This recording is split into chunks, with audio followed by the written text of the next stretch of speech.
بالنسبه للاخوان اللي كيسولوني على العلف ديال الفينيسيو، شارك معكم العلف ديال الفينيسيو ان شاء الله. اول حاجه السلام عليكم ورحمه الله تعالى وبركاته. نبداو بسم الله.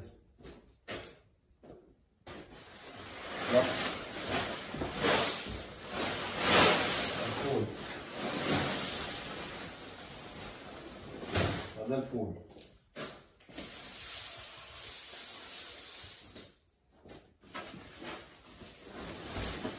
وخالة عادية،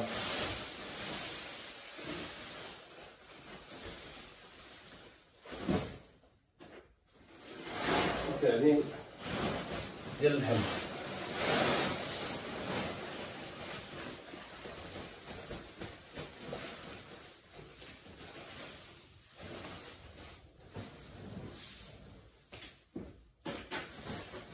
غادي نخلط البيض مليح،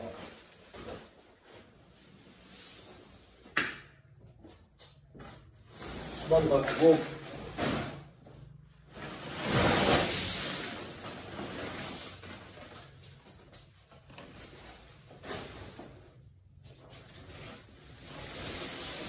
الصوجة، أفضل شي على الصوجة،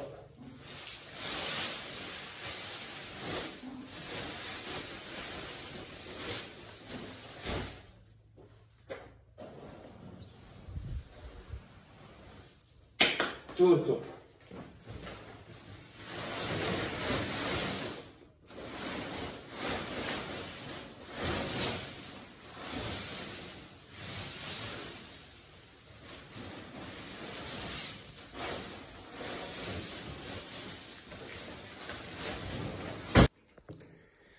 بالنسبة للإخوان المواد اللي كبيت هنايا تقريبا كاين عندنا التورتو، عندنا الشمندر، عندنا الصوجة، عندنا النخالة بيب، عندنا النخالة عادية، وعندنا السكاليم، وعندنا الفول.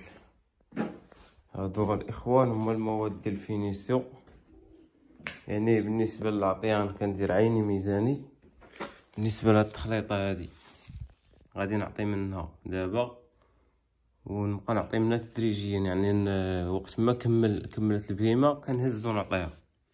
يعني هادي كتبقى محطوطة هنا ما كتخسر ما والو، كنبقى نهز منها ونعطي البهيمة، واخا تكمل نعاود نزيدها شوية ونبقى غادي معاه بحال هكا حتى يكمل هاد العلف، ونعاود نخلط تاني علف اخر بحال هذا.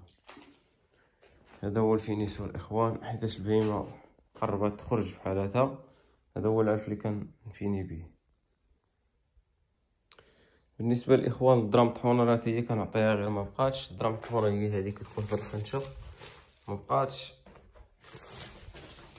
حاولوا ان شاء الله ثاني نجيبوها. بالنسبه للفول، الفول هو هذا،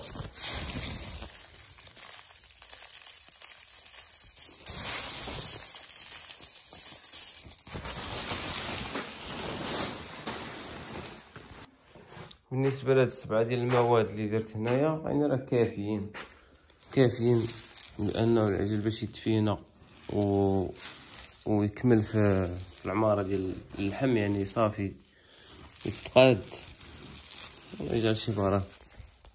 بالنسبه للاخوان المعطى ديال العلف في الصباح كنعطيه الفراج، كيف ما كنجي للكوري هنا كنعطيه الفراج.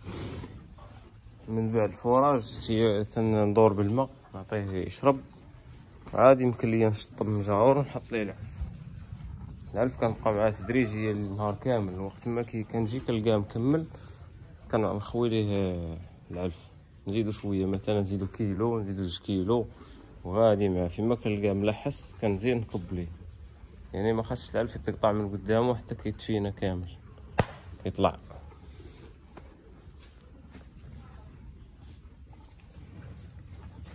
يعني هذا راه مبقاش خاصو بزاف، تقريبا واحد شهير.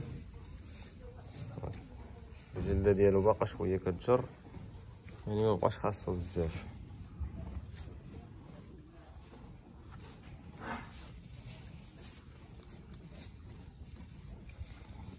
ممشحمش بزاف.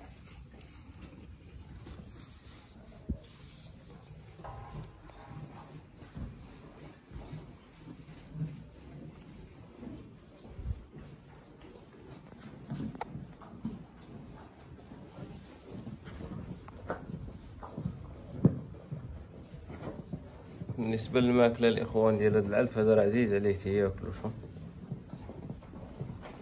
أي بهيمة حطيتي لها العلف غتاكلو تبارك الله مكاينش، حيتاش فيه المواد، فيه مواد كتيرة. بالنسبة للملحة الإخوان راه ضرورية حجرة.